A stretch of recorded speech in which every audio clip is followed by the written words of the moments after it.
Tantor Audio, a division of Recorded Books, presents The Mortician's Daughter, 1 Foot in the Grave, by C.C. Hunter, narrated by Amy Mcfadden. Chapter 1. Can I go to jail for this? The question snakes through my mind as I make my way down Dead Oak Street. The sound of my tennis shoes smacking against the cracked sidewalk fills the cold, almost dark night. I pull my hoodie closer and hold my purse to my side like a weapon. A full moon makes its appearance early, hanging in the sky that's still clinging to a spray of gold left over from the sunset. I chose this time purposely, hoping everyone would be in their houses eating dinner, doing homework, not out watching for strangers trying to slip something into their mailbox. Getting caught isn't an option. Never mind if it's illegal, though it shouldn't be. I'm doing them a favor. It would bring questions down on me that I'm not prepared to answer, that I'll never be prepared to answer. I spot an address on the street curb. My heart thumps and vibrates against my breastbone. 3 houses to go. I keep moving and, staring down, remember the old song lyrics. Step on a crack, break your mother's back. Since my mom's dead, I don't have to worry. But what was the second chorus? Step on a line, break your father's spine. Maybe I should avoid lines. Dad has enough crap on his plate. Crap I wish I could help him with, but I don't have a clue how to do that. Taking a deep breath, telling myself this favor is almost done, I keep walking toward house number 13. Why did it have to be an unlucky number? Homes on each side of the street line up like dollhouses and seem to be watching me. Some of them are dark and have a menacing look. Others have gold light leaking out of their windows, like love lives there. Through one, I see a TV airing the evening news. Through another, I spot a family of 4 having dinner. I wonder what it would be like to have that, to be part of a family, to be more than just Dad and me. The before Mom died memories are so few, and even those are vague. Considering I was 4, I guess I'm lucky I have any at all. Only 1 house to go. I see the house. It's dark, as if no one's home. The mailbox catches my eye. It's leaning, looking tired and old. The metal door flap is hanging open. This might be my lucky day. I reach into my purse and pull out the envelope. The tightness in my chest releases. I can do this. I take the last few steps, avoiding cracks and lines. A dog barks from across the street. The barking rings like a warning, announcing a stranger is present. And I'm the stranger. The yowling grows loud, as if the animal is approaching. I accidentally let the envelope slip from my fingers. I look over, hoping I'm not about to be mauled. The dog's in the middle of the road, yelping, alerting the neighborhood. I stomp my foot, and the canine scurries back across the street.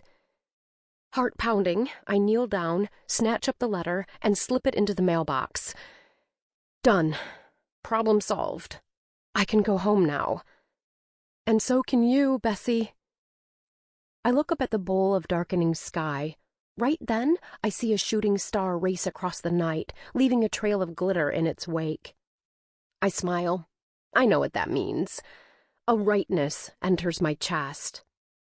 Before I take my first step away from the mailbox, I hear something. Someone. "What are you doing?" The girl's voice rings out. The rightness is shattered. I freeze and pray her words are for someone else. Then I see the dark shadow sitting on the edge of the porch, almost hidden behind the hedges.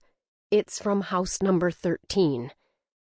The air locks in my throat. A jolt of pin-prickling pain races under my skin.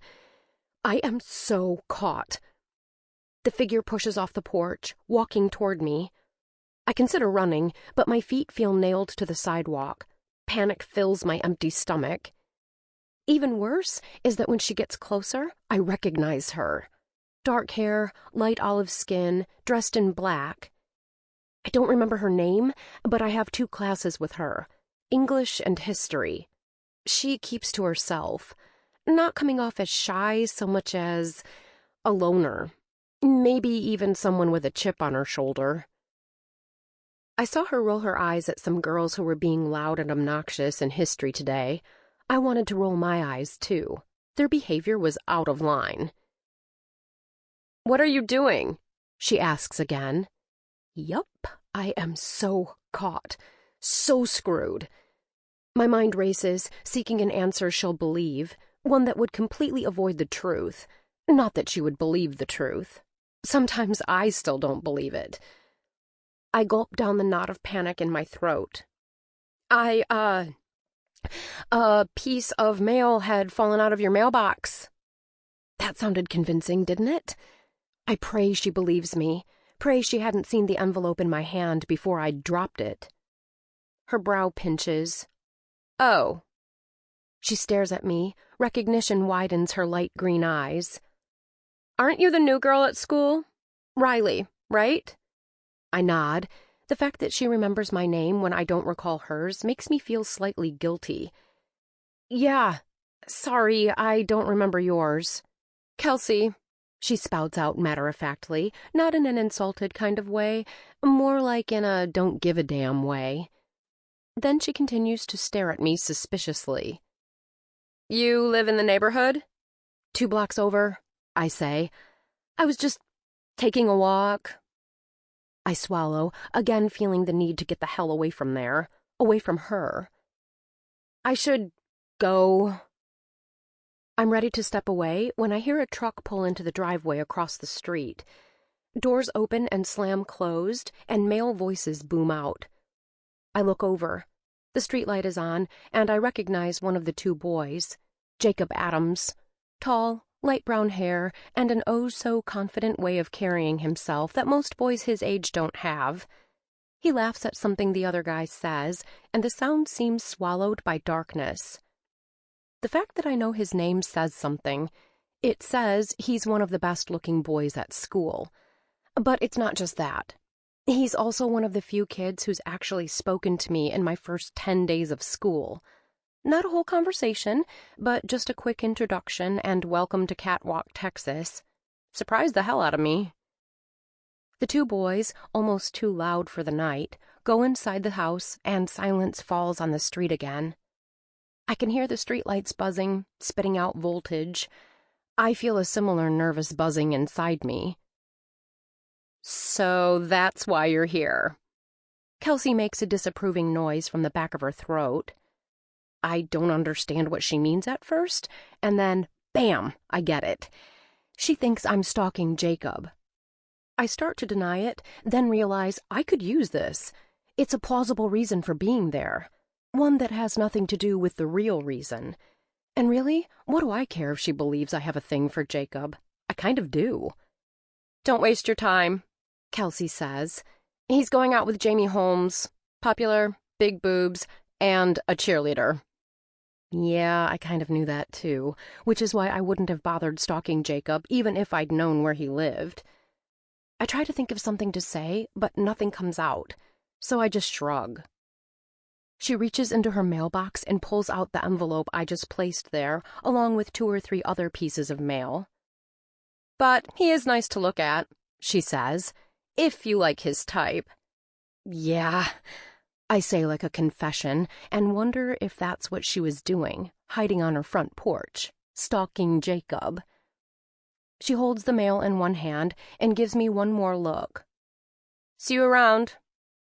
It feels as if I'm being dismissed. I can take a hint. I walk away. As I hurry back to my house, I wonder if Kelsey is kin to Bessie. Bessie is black, and Kelsey's skin is much lighter, though her dark hair and olive complexion could mean she's of mixed race. We're all melting pots. Dad swears he's part Italian. I'm a block from my house when I feel it. The sensation of being watched. The fine hair on my arms stand up. My skin tightens. The next breath brings in the scent of... I inhale again. Of jasmine. I don't think it's Bessie. I speed up, hoping whoever it is will take the hint. Right now, all I want is to get home. Not that it feels like home yet. We've only been in this place 2 weeks. The temperature drops. Chills start at the base of my neck and slither down my spine. A new scent, this one spicy, earthy, like aftershave, fills my next breath of air. I hug myself, watch my feet move, and increase my speed. One foot in front of the other, faster and faster. By the time I cut the corner to my block, the strip of gold has faded from the sky, and the moon hangs bigger and brighter. I look down the street. Dad's car is parked beside my old Mustang in the driveway. Crap, he's probably worried. I start jogging, my feet slapping against the pavement. The second I reach the driveway, my phone rings. It's probably Dad. I check. Duh, of course it is. No one else calls me. Well, Shayla, my best friend who I left in Dallas a year and 2 moves ago, occasionally calls. But like Carl, the one-time love of my life, she's moved on.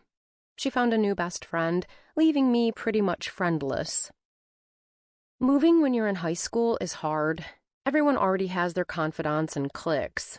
Add that to what my dad does for a living, and in their eyes, I'm a freak. Or at least a freak's daughter.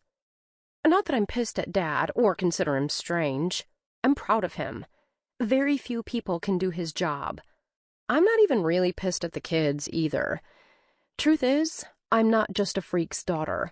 I'm a bigger freak than they could ever guess. Than anyone could guess. But that's my secret. I bolt inside. I'm here. Pumpkin, my red tabby, rushes me, meowing. I pick him up. Dad walks out of the kitchen, his cell phone in his hand. His dark hair is disheveled, as if he ran his fingers through it one too many times. He needs a haircut. Normally, he's as groomed as a guy giving the 6 o'clock news, camera ready. Another sign that things are going downhill. Again. Where were you? He asks. Walking? It's not an out-and-out lie, but the twinge of guilt tugs on my conscience. Alone? He asks. Yeah, just checking out the neighborhood. I prefer you do that when it's light, he says. Or at least leave a note. You scared me. It was light when I started out, and you're a little early, but I'm sorry. I put Pumpkin down and go right for a hug. He hesitates, then puts his arms around me. His smell is so familiar, so comforting. How long has it been since I hugged him? Seriously, don't scare me like that. I won't. I keep my cheek on his warm chest. Even with his life in chaos, he hasn't stopped parenting. I appreciate that. Not that I'm one of those kids who needs a lot of parenting. Shayla used to say I needed to lighten up, that I acted like a nun. I reminded her that I wasn't the virgin, but she wasn't referring to sex. She meant stuff like drinking, smoking weed, and skipping school. Stuff most kids do. I've never been like most kids. To make her happy, I finally played hooky a couple of times. You okay? My dad asks when I pull back. I guess the hug was a little too much. Yeah, I got dinner ready. He follows me into the kitchen, but frowns and puts a hand on his stomach. I ate one of those 12-inch sub sandwiches when I should have stopped at 6. But I'll sit with you while you eat. You should eat a little something, I say. It's beef stew. If I get hungry, I'll fix myself a plate later. He grabs 2 waters from the fridge and sits at the table. I'm not hungry either. The earlier panic took a bite out of my appetite. But I snag a bowl and dish myself a small helping from the crock pot. How's school? Dad unscrews his water and pushes the other toward me. It's okay. The new semester starts next week. I run my spoon around the chunks of beef, carrots, and potatoes before I take a bite. Pumpkin leaps up on the table, landing with feline grace. Down, Dad orders. Of course, Pumpkin doesn't obey. He's a cat. I pick him up and set him down. Then I drop a piece of beef from my bowl onto the floor. Dad sees me and shakes his head. You're too soft. Guilty. I hate disappointing people or even pets. You still planning on taking auto tech? he asks, and almost sounds disapproving. Yes? Why? I don't know, I wonder if there are even any other girls taking it. I don't care. I'm not scared of boys. You should be. All teenage boys are dogs. I know. I used to be one. I'm not afraid of dogs either. As sad as it is, I kind of agree with him. Look how fast Carl moved on. Dad frowns. I don't want my little girl to grow up to be a mechanic. You're going to college. I roll my eyes. There's nothing wrong with being a mechanic. They make a killing. But, for your information, I'm not interested in being a grease monkey. And I am going to college. I say that with confidence because I've already researched school loans. The one time I brought up getting a school loan, he said no, that he could afford it. But I know after his time on the unemployment list, money is in short supply. Which is part of my reason for taking auto tech.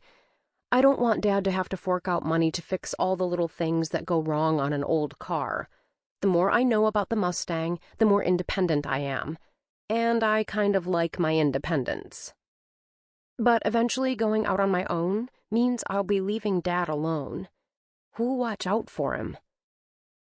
Pumpkin paws at my leg, wanting another taste. I ignore him. Besides, you probably already know everything the class covers, Dad says. Because I had a good teacher. But I could still learn a few things. I smile. He's right. I spend a lot of time under that car. With Dad. He put himself through college working for a garage. Together we redid the Mustang's engine. It was my 15th birthday present. Our neighbor had put a for sale sign on the car, and the moment I saw it, I wanted it. Not because I'm a car freak or a Mustang freak, but I'd seen a picture of one my mom used to own. Honestly, I didn't plan on getting my hands dirty working on that car. At first, Dad insisted, and then he didn't have to insist. Not because I enjoyed working on the car, but because of how much I enjoyed spending time with him. It was our first real bonding experience. Before that, I'd always gotten a feeling Dad didn't know how to parent a daughter. My first bra and the whole starting my period experience almost killed him, and not once has he said the word sex. Working on that Mustang gave us something in common. Speaking of cars, Dad says, smiling, I'm about to make your day. Really? Yep. I got your insurance card in the mail. Yes! I do a little victory dance in my chair. When he lost his last job, he had to cut the insurance on my car, so I haven't been able to drive it for almost 2 months. So I can drive it to school tomorrow? I ask and squeal a little. Yeah. He chuckles. You and that car. Thrilled I don't have to walk to school anymore, I dish a big bite of stew into my mouth and taste it for the first time. It's good. You sure you don't want a bowl? No. He sips his water. I eat. The almost empty echo in the house reminds me how big it is. All our houses in the past have been small, older. They seemed to fit us better. Have you made any friends at school? Dad asks. I almost lie, then decide against it. Not really. A sudden puff of steam rises from my bowl. A chill runs down my spine. I continue to eat and ignore it. Pumpkin hauls ass out from under the table and darts under the sofa. Dad frowns. You should put yourself out there more. Make some friends. I point my spoon at him and force my eyes to stay on him. Just him. Says the man who never puts himself out there. I'm around people all the time. Dead people don't count. I lift a brow and take another bite. Not just dead people. He turns the water bottle in his hand. Did you get into the honors classes you wanted for next semester? I think so, I say. Good grades mean a possible scholarship. I'm going to need one. My next intake of air brings with it a hint of jasmine. I remember smelling it earlier. Dad leans back in his chair. There's an antique car show going on downtown this weekend. I thought we'd go. Hang out, talk cars with people. Great idea. I finish my last bite of stew and go rinse out the bowl and put it in the dishwasher. Then I pull out containers to store the leftovers. I hear his chair scrape across the floor. I'll put the stew away. I can do it. I take a deep breath. The jasmine scent is stronger now. Don't you have homework? He asks. Yeah, but it's not. Then go. You do too much around here, he says. You should be hanging out with girlfriends and not taking care of a household. I don't mind. He steps closer and brushes my hair off my cheek. I swear you look more and more like your mom every day. I'm surprised at his words. He hardly ever mentions her. Right then, I see a familiar sadness in his light brown eyes. I go in for another hug, a short one. When I pull back, I look at him. You still miss her, don't you? A little. He turns back to the crock pot, away from me, maybe away from what he's feeling. I fill Pumpkin's food bowl. The cat comes running. I stare at Dad's back. Even his posture seems extra sad. How was work today? I ask, wondering if that's the problem, hoping that's the only problem. He swears it doesn't affect him, but I know it does. The same. He moves to the counter and lifts the lid off the crock pot. A big puff of steam rises. He looks back. Go do your homework. I'll close up the downstairs. I think I'm going to retire early with a book. I stand there and watch him pour the stew into 2 bowls. Did you get a new client today? He frowns up at me. I told you, a mortician should never bring his work home with him. But Dad does bring his work home with him. Or maybe his clients just follow him. Like right now. The young woman stares at Dad, looking as if she's walked out of the yellowed pages of an old photo album. She appears confused and lonely, wearing an orange sundress and jasmine perfume. Dad can't see her, can't talk to her. But I can. Chapter 2. Before I go upstairs, I give Dad a shoulder bump, afraid 3 hugs in a night might be too much.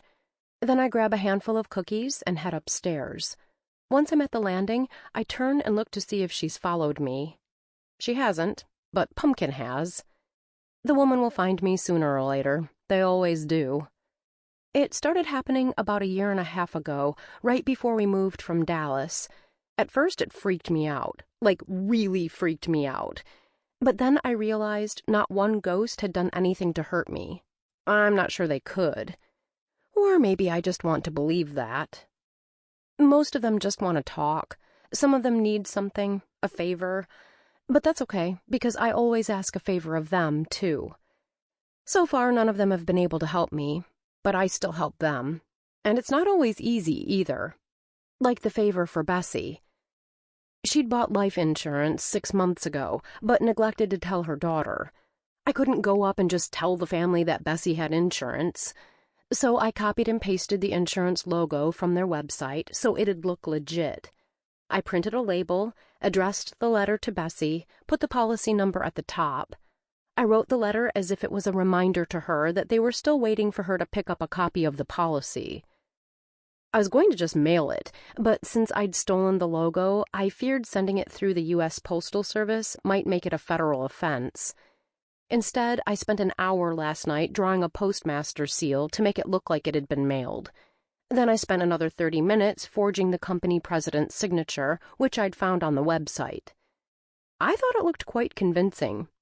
It's one thing I'm good at, drawing, copying things, not usually forging signatures. But now I realize that if anyone questions it, Kelsey might be able to point a finger at me, since she'd seen me outside the house. Great, something else to worry about. I get to my bedroom door and leave it open. Returning to my bed, I sit. Wait. I'm barely situated when she appears.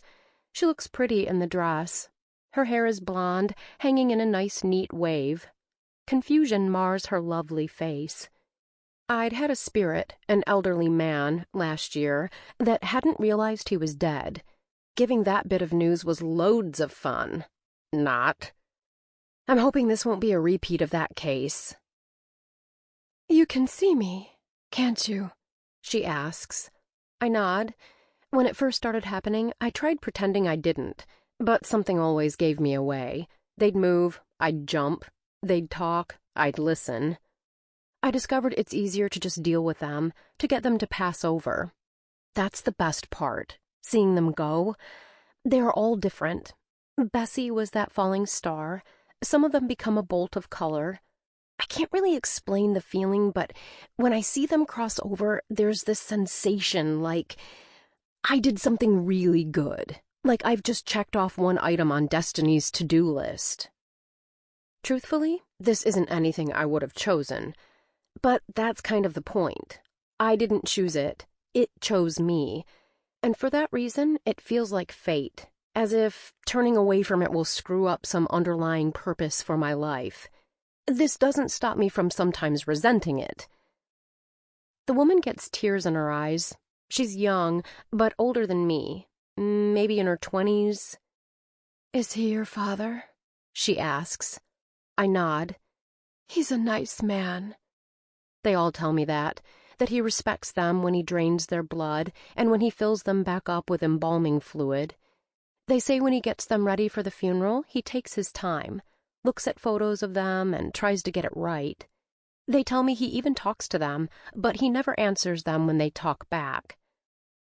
I get up close to the door so Dad won't notice me talking, but then I hear it. The sound. That little noise. My chest fills with a heaviness. I lean against the doorframe and fight the tears stinging all the way up my sinuses. Who knew the sound of ice filling a glass could be so sad? Sad because I know he's pouring himself a drink. Probably the first of many tonight. This morning I had to wake him up before I went to school. Normally, he beats the sun up. He looked as if the sun had already beaten him up, but at least he went to work. Would he tomorrow? Is he going to mess up and lose this job too? He's a good man. He's the only family I have. I love him, but I'm pretty sure he's an alcoholic, and I don't know what to do. He's so proud that he's hiding it from me. He's so afraid to let me down. And he is. He's letting himself down, too. Anger stirs in my gut. I'm tempted to storm downstairs and rip open his secret, try to stop him. But I'm afraid he'll just drink more then. At least if he's hiding it from me, he's not drinking all the time. I shut the door and turn to face the ghost, but she's gone. That's fine. I'm not really up to talking right now. I need to figure out how the hell I'm going to help my dad. 2 hours later, I've finished my cookies, my homework, and my pity party, and I'm no closer to figuring anything out. I go to take a shower, a short one. Wet but clean, I step across the hall with a towel wrapped around me. I can't help stopping to listen for the sound of the fridge spitting out more ice.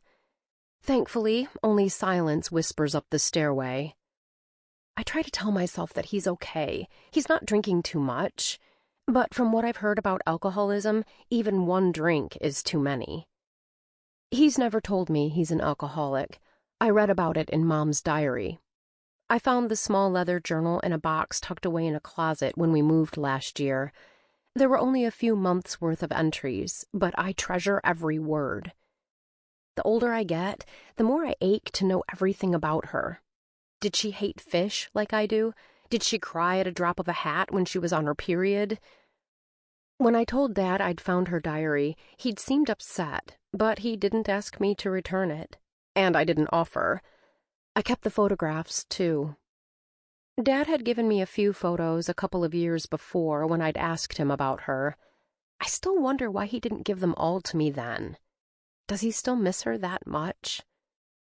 I step back into my room. Pumpkin stands on the edge of my bed, his orange hair puffed up around his neck, his ears tucked back to his head. I know what that means. She's back, I say, and turn around. Then I see, not her, but him. I almost scream. Air bubbles up in my throat.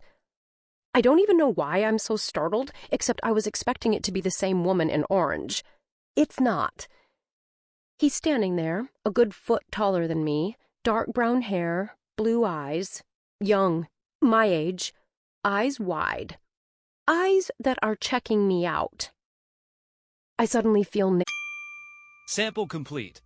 Ready to continue?